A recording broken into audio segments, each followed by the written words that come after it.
you do have some music that you would like to download from Spotify.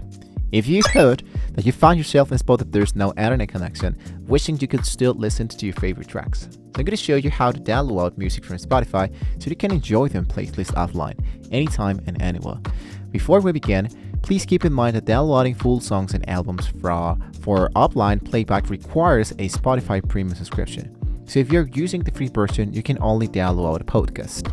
If you think that we'll be downloading music from Spotify so you can have this into your computer or into your phone, you got the wrong idea, because we will be using Spotify to actually download the music inside the application of Spotify.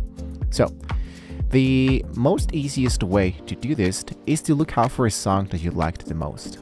So the first thing I wanted to do is to enable my Wi-Fi. Then inside here, I will be looking out for my Spotify account. Inside Spotify, I will be looking for my library.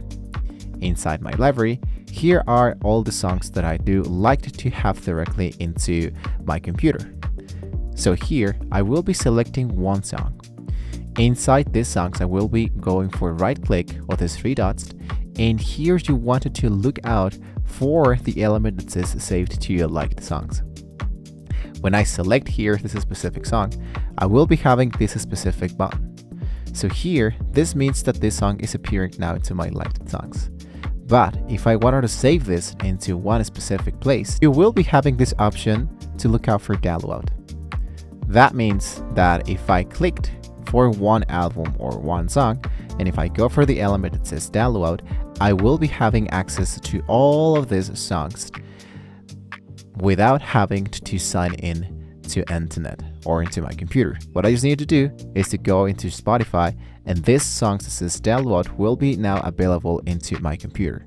An extra tip to ensure that you don't accidentally use to your mobile data while listening, you can force Spotify into the offline mode. Into your phone, you can do this with a profile picture and settings into privacy and select the playback and toggle offline. You can always do this directly into the settings section and look out here for the element that has your actual library for offline mode. So there you have it, guys. If you have any questions, you can let me know in the comments below. Don't forget to like, share, and subscribe to the channel. And well, see you next time.